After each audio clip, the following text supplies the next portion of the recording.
Okey, soalan nombor 10 ni kita belajar bab 5 dalam kelas. Jadi kita lihat soalan pertama dia minta koordinat imej titik K di bawah penjelmaan T. So, cari dulu titik K di mana? K di sini. Dan penjelmaan T ialah translasi 3 negatif 2. So, kita buat translasi 3 ke kanan, negatif 2 ialah 2 ke bawah. So, koordinat K yang baru, imej K yang baru ialah 8, 1. Okay, 8, nombor 1. 8, 1. Okey. Untuk yang kedua, TV. Penjelmaan TV kita akan buat yang belakang dulu, iaitu kita akan buat V dulu, baru kita akan buat T. So, V ialah pantulan pada garis AB. So, K ni kita kena buat, kita mesti menuju ke garisan pantulan kita, iaitu jaraknya ialah 1, 2, setengah. Setengah. Jadi, balas balik ikut jarak yang sama. Setengah, 2, 1. Okey.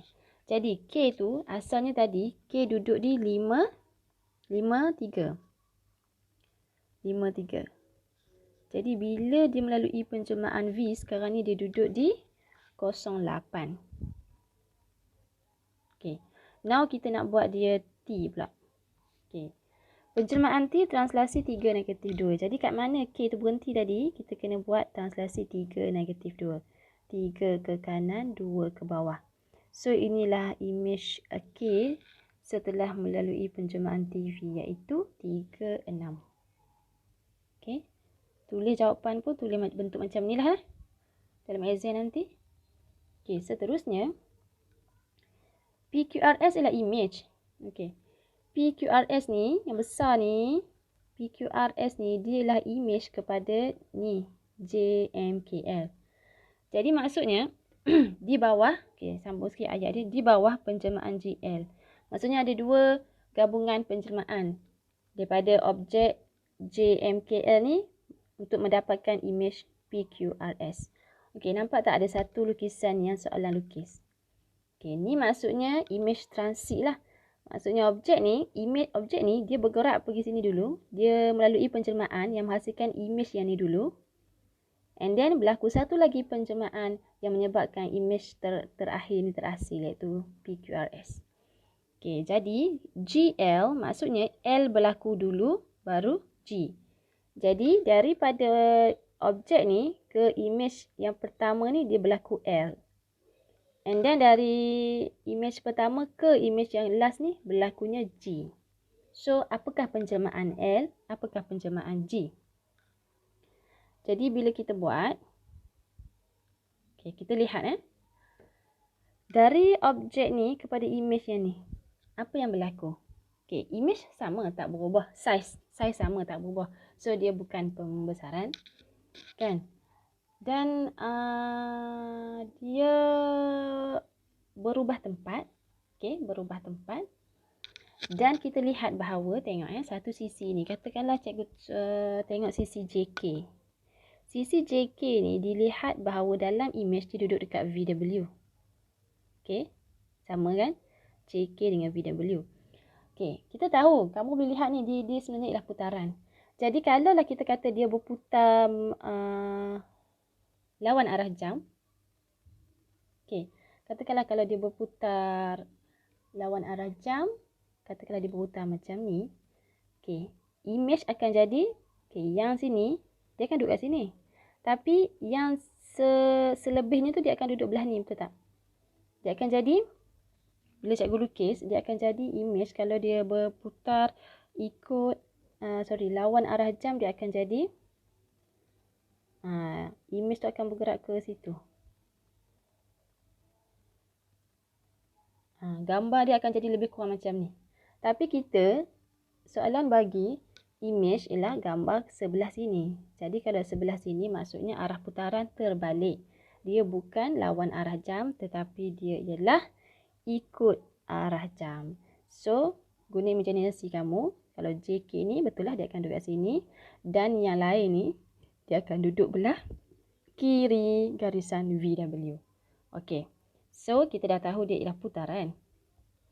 Kita akan tulis dia sebagai putaran.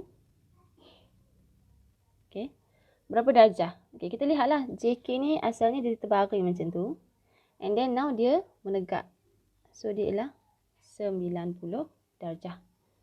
Jadi dia ialah putaran 90 darjah ikut arah jam. Okey. Now kita nak bagi tahu pusat. Pada pusat berapa? Okey, pusatnya ialah cikgu dah ajar dalam kelas. Okey, kita tulis dulu, lukis dulu arah jam dia macam ni. Okey, pilih satu pasangan titik. Katakanlah kalau cikgu pilih titik J, objek J, image akan duduk di V. Okey, betul kan? J, V. Kemudian kita kena buat laluan. Berapakah jarak di antara J dengan V? Okey, tapi laluan yang kita pilih mesti menjauhi arrow. Mesti menjauhi arrow. Maksudnya J nak pergi V ni dia ada dua laluan. Sama ada dia naik dulu, baru gerak ke kiri, atau ke kiri dulu, baru naik ke atas. Okey, laluan yang menjauhi anak panah ni ialah mestilah kita naik dulu, baru kita belok kiri. Kalau kita belok kiri siap-siap, kita dah nak mendekat arrow. Tak boleh. Konsep tu tak boleh. Untuk kaedah ni dia jadi salah. Jadi kita akan naik ke atas dulu, kita kira.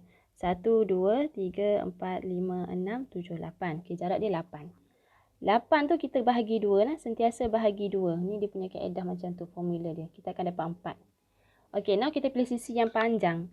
Sisi yang panjang maksud cikgu, kita ada dua sisi kat sini. Ini sisi pertama. Ini sisi yang kedua. Sisi panjang ialah sisi yang pertama lah kan. Okey, jadi kita bergerak 4 kotak pada sisi yang pertama tu. Okey, kalau 4 kotak. Okey, tadi laluan tadi jadi macam ni kan. Laluan dia macam tu, laluan L. Kita nak 4 kotak dari J ni. Sebab dia laluan yang panjang. 1, 2, 3, 4. Okey. Kita kalaulah 4 tu jatuh kat bucu ni, maka bucu ni lah pusat. Tapi masalahnya tak sampai lagi bucu ni. Berapa jarak lagi tak sampai? 2 jarak lagi tak sampai. Jadi 2 jarak ni kita kena beralih arah. Kalau arah asal dia nak pergi ke kiri, kita kena beralih ke kanan. Beralih ke kanan sebanyak berapa kotak? Sebanyak 2 kotak. Ikut jarak yang tak sampai lagi ni. So bergerak ke kanan 2 kotak. 1, 2. Maka inilah pusat putaran, iaitu 3, 6. Okey. Selesai yang tu, now kita nak buat penjelmaan G. G ni, okey. Tadi image dah bergerak dekat kawasan beloret. Now nak dapatkan image QRSP ni, kita lihat dia berlaku perubahan saiz. Jadi kita tahu dia ialah pembesaran. Kita tulis dulu. G ni, pembesaran. Pembesaran dengan faktor skala berapa? Okay, berapa pembesaran dia? Berapa kali ganda? Okay. Jadi nak tahu faktor skala ni, formula faktor skala ialah sisi image. Ambil image dulu, bahagi sisi objek. Jadi pilih je satu sisi yang mudah kita nak kira. Kalau yang laluan sengit-sengit ni payah nak kira, kita ambil hak straight ni senang. Jadi yang ni image dia, panjang dia 1, 2, 3, 4, 5, 6, 7, 8. 8. Bahagi dengan sisi yang sepadan lah. Kalau RS ni sepadan dia VW. 1, 2, 3, 4. 4. Iaitu dapat 2. Jadi 2 lah faktor skala dia. Dengan faktor skala 2 pada pusat. Okey, pada pusat pembesaran mudah je nak cari. Iaitu. Okey. Kalau kita kena pilih 2 pasangan. 2 pasangan titik image dengan objek. Kita gariskan. Kemudian kita tengok dia bersilang kat mana. Okey, macam R dengan V ni. Okey, R image, V objek dia kan. So, cikgu ambil baris. Cikgu akan letak, sekejap Okey, cikgu ambil pembaris. Kamu pun nanti ambil baris. Dia akan berjumpa di sini satu. Okey, satu lagi cikgu nak buat S dengan W. W ni objek, S ni image dia. Ambil baris, dia akan bersilang tang ni. So, inilah pusat pembesaran, iaitu negatif 3, 6. Pusat negatif 3, 6. Okey, selesailah untuk soalan A, B tu. And then yang kedua, dia kata bahawa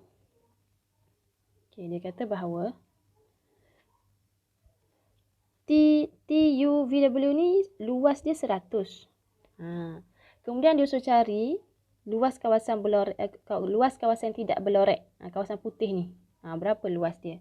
Okey, bila sebut pasal luas, kita mesti ada formula kita iaitu luas image sama dengan K. K ialah faktor skala. K kuasa 2 kali luas objek.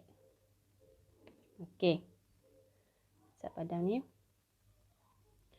Apakah luas image? Luas image kita tak tahu lagi nah. Luas image ni besar ni lah. QRSP ni kita tak tahu lagi. Okey. K kuasa 2. Okey, faktor skala K tadi kita dapat daripada faktor skala di 2 ni kan. Dapat 2. So masukkan sini. 2 kuasa 2 4 lah. Darab dengan luas objek. Inilah luas objek dia 100. So kita dapat 400. 400 ialah luas image nah. Luas image tu maksudnya luas semua ni. Semua ni 400. Tapi kita nak kawasan yang tidak berlorek. Yang berlorek 100. So kita tolak je lah. So jawapan dia 300.